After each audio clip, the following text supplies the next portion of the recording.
Hi friend, नमस्ते। मैं हूं राम अवतार और राज ई लर्निंग के ऑनलाइन प्लेटफॉर्म पे आज हम वैदिक सभ्यता के जो धार्मिक जीवन से संबंधित परिप्रेक्ष्य है उसके बारे में अपन चर्चा करेंगे। इस टॉपिक से संबंधित परीक्षा में काफ़ी बार प्रश्न पूछे जाते हैं, लेकिन हम लोग क्या है कि अधिक पढ़ने के चक्कर में जो मूलभूत चीज़ें होती है उनको ही भूल जाते हैं। तो मैंने मेरे खुद के द्वारा बनाए हुए नोट्स, जो कि काफ़ी परीक्षाओं में मेरे खुद के लिए भी उपयोगी साबित रहे, और अधिकतर प्रश्न जो अभी इन दिनों परीक्षा में आ रहे हैं वो भी काफ़ी इन नोट्स से उपलब्ध हो जाते हैं। तो आज हम चर्चा कर रहे हैं वैदिक सभ्यता के धार्मिक जीवन की।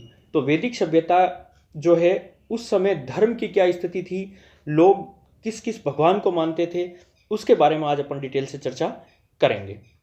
तो सबसे पहले ये रहा है कि जब भी मनुष्य अपने ऊपर विपदा या आपत्ति या किसी भी प्रकार के संकट को आते देखता है तो वो कहीं ना कहीं एक अदृश्य शक्ति का सहारा लेता है, और वो अदृश्य शक्ति ही उसको एक अंदर से सबल प्रदान करती है जिससे कि वो किसी कार्य को करने में सक्सेस हो पाता है।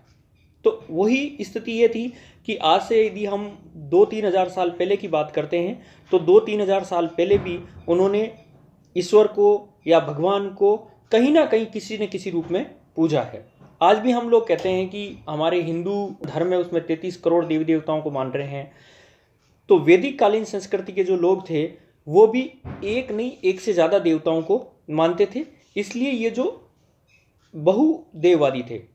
पहली चीज़ तो ये है कि वैदिक सभ्यता या संस्कृति के जो भी लोग थे, जो समाज था, वो बहुदेववादी था। बहुदेववादी का शाब्दिक अर्थ होता है बहुत सारे देवताओं को मानना। अब उसमें यह था कि बहुत सारे देवताओं को मानते वक्त वो समय विशेष में बहुत सारे देवताओं के स्थान पर किसी एक देवता को प्रमुखता प्रदान करता था। इसलिए यह माना जाता है कि वैदिक काल में बहुदेववाद के साथ साथ एकेश्वरवाद में विश्वास था। एकेश्वरवाद का मतलब एक समय में, हालांकि देवता तो बहुत सारे हैं लेकिन एक समय में एक देवता को अपन प्रेफरेंस दे रहे हैं। ये जो बहुदेववाद में एक देववाद को मानना, यानी कि बहुदेववाद होते हुए भी एकेश्वरवाद में विश्वास करना, इस स्थिति को हिनोथिज्म बोलते हैं। काफी बार परीक्षा में प्रश्न पूछा गया है कि हिनोथिज्म क्या है। तो हमें यह ध्यान रखना है कि वैदिक काल में बहुत सारे देवताओं में से समय विशेष में किसी एक देवता को मानना हिनोथिज्म कहलाता था। अब धार्मिक जीवन में हम देखते हैं कि जो वैदिक कालीन देवता थे, आर्यों की संस्कृति थी, सभ्यता थी, वैदिक सभ्यता के निर्माता आर्य थे। तो उन्होंने अपने जो देवता थे उन देवताओं को 3 श्रेणियों में विभक्त कर दिया था। 3 श्रेणियां कौन कौन सी थी? पृथ्वी के देवता, आकाश के देवता और अंतरिक्ष के देवता। तो प्रश्न ये बनता है कि वैदिक काल में आर्यों ने देवताओं को कितने श्रेणियों में विभक्त किया था? तो 3 श्रेणियों में विभक्त किया था। 3 श्रेणियां कौन सी थी? एक तो थी पृथ्वी, दूसरी थे आकाश और तीसरे थे अंतरिक्ष के देवता। अब हम देखते हैं कि इन तीनों श्रेणियों में से प्रमुख देवता कौन कौन से थे। तो उनमें सबसे पहले अपन बात करते हैं पृथ्वी के देवता। तो पृथ्वी के जो देवता थे उसमें पृथ्वी स्वयं, अग्नि, सोम, सरस्वती और आख्यानी जो थे वो पृथ्वी के देवता थे। इनमें जो प्रमुख देवता थे वो अग्नि थी। अग्नि का जो उल्लेख किया गया है वो ऋग्वेद के जो 10 मंडल है उन 10 मंडलों में से जो प्रथम मंडल है, ऋग्वेद के 10 मंडलों में से जो प्रथम मंडल है उस मंडल के प्रथम सूक्त में जो है वो पूरा का पूरा ही अग्नि को समर्पित है। और ऐसा है कि भगवान इंद्र के बाद में जो सर्वाधिक मंत्र लिखे हुए हैं ऋग्वेद में, जो कि मंत्रों की संख्या 200 है, वो सारी की सारी किन देवताओं के लिए लिखी हुई है? अग्नि देवता के लिए। और ऐसा माना जाता था कि ये जो अग्नि देवता है वो देवताओं और मनुष्यों का मध्यस्थ माना गया। पृथ्वी का देवता अग्नि है जो देवता और मनुष्यों के मध्यस्थ था। आज भी हम लोग जब भी देवताओं को याद करते हैं तो हम लोग हवन, यज्ञ या अपने सीधी भाषा में मारवाड़ी में कहे तो जोत करते हैं, और वो ये मानते हैं कि वो जो अग्नि है वो हमें देवताओं से मिलाने का कार्य करती है। तो अग्नि देवता के अंदर हमें ये ध्यान होना चाहिए कि ऋग्वेद के 10 मंडलों में से जो प्रथम मंडल है उसमें अग्नि देवता का उल्लेख है। अग्नि देवता इंद्र देवता के बाद में प्रमुख देवता थे, जिनके सर्वाधिक मंत्रों का उल्लेख हो रखा है, और इनको देवता और मनुष्य का मध्यस्थ भी माना गया है। किसको? अग्नि देवता को। दूसरा जो पृथ्वी का देवता आता है वो आता है सोम, और इनका उल्लेख ऋग्वेद के 10 मंडलों में से जो 9वां मंडल है उसके अंदर आपके सोम देवता का उल्लेख है। कौन से मंडल में? 9वें मंडल में।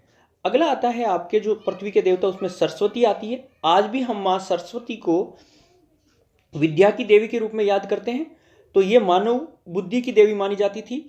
और नेक्स्ट जो पृथ्वी के देवता थे वो थे अर्ण्यानी या आख्यानी, जो कि वन की देवी थी। तो हमें ये याद रखना है कि वैदिक काल में देवता 3 श्रेणियों के थे, पृथ्वी, आकाश और अंतरिक्ष के। जो पृथ्वी के देवता थे उनमें अग्नि, सोम, सरस्वती और आख्यानी प्रमुख थे।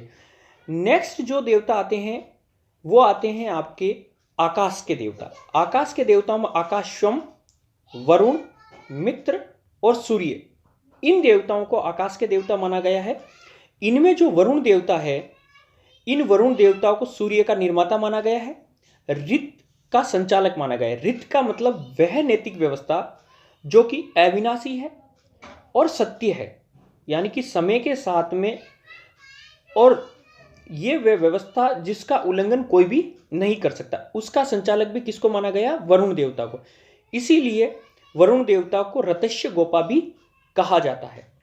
ये जो वरुण देवता थे वो उस कालीन जो ईरानी देवता थे यहुरमज्दा, उनसे संबंधित थे, और वरुण देवता को जल का देवता भी माना गया है। तो हमें ये ध्यान रखना है कि जो आकाश के देवता है, उन आकाश के देवताओं में प्रमुख देवताओं में से वरुण देवता को याद रखना है, जो कि सूर्य के निर्माता थे, ऋत के संचालक थे, इसलिए इनको रतस्य गोपा भी कहा गया है। ये ईरानी देवता यहुरमज्दा से संबंधित थे। जल के देवता भी इनको माना गया है। नेक्स्ट जो आकाश के देवता आता है उसमें उषा आती है। उषा को सूर्य भगवान की पत्नी माना गया है, जो कि प्रभात की देवी थी, इसीलिए हम सुबह के समय को उषा काल भी बोलते हैं। नेक्स्ट जो आकाश के देवता थे वो अश्विनी थे, जो कि देवताओं के वेद थे। तो इसमें अपने को ये ध्यान रखना है कि जो आकाश के देवता है, उन आकाश के देवताओं में आकाशम, वरुण, विष्णु और सूर्य आकाश के देवता थे। अब जो तीसरे प्रकार के देवता थे वो देवता थे आपके अंतरिक्ष के देवता। अंतरिक्ष के देवताओं में जो प्रमुख देवता थे वो थे इंद्र, मूरत, यम और रुद्र। इंद्र देवता थे वो ऋग्वेदिक कालीन सबसे शक्तिशाली देवता थे, और ऋग्वेदिक में हमने पहले भी देखा है कि जो अग्नि देवता थे उनके 200 रचनाएं थी, 200 सूक्त थे या 200 मंत्र थे, जबकि इंद्र भगवान के 250 सूक्त या रचनाएं थी। इंद्र भगवान को पुरंदर भी कहा गया है। इसके अलावा जो अंतरिक्ष के देवता थे वो मूरत थे, यानी कि आंत के देवता, और यम मृत्यु के देवता थे। तो अभी तक हमने ये देखा था कि जो धार्मिक जीवन था उसमें ऋग्वेदिक कालीन जो लोग थे वो बहुदेववादी थे, लेकिन हिनोथिज्म थे। 3 श्रेणी में विभक्त थे, पृथ्वी, आकाश और अंतरिक्ष में। इसके अलावा पृथ्वी के देवताओं में अपने को अंतरिक्ष को अच्छी तरीके से याद रखना है। इसके अलावा जो आकाश के देवता है, उन आकाश के देवताओं में प्रमुख देवता वरुण देवता को याद रखना है, और अंतरिक्ष वालों में इंद्र भगवान को याद रखना है।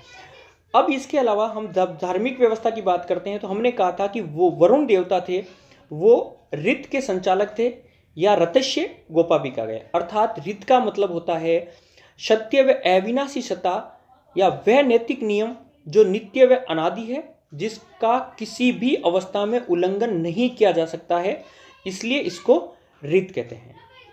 अगला जो बोगजकोई है, जिसमें अपने को ऋग्वेदिक कालीन देवता है इंद्र, मित्र, वरुण और नासत्य, जिनको अपन मितानी संस्कृति के देवता कहते हैं, इनके बारे में भी अपने को जानकारी मिलती है, जो कि अपन ने परिचय के अंदर बोगजकोई के बारे में विस्तार से चर्चा कर ली थी। फ्रेंड्स, धार्मिक जीवन से संबंधित प्रश्न काफ़ी पूछे जाते हैं।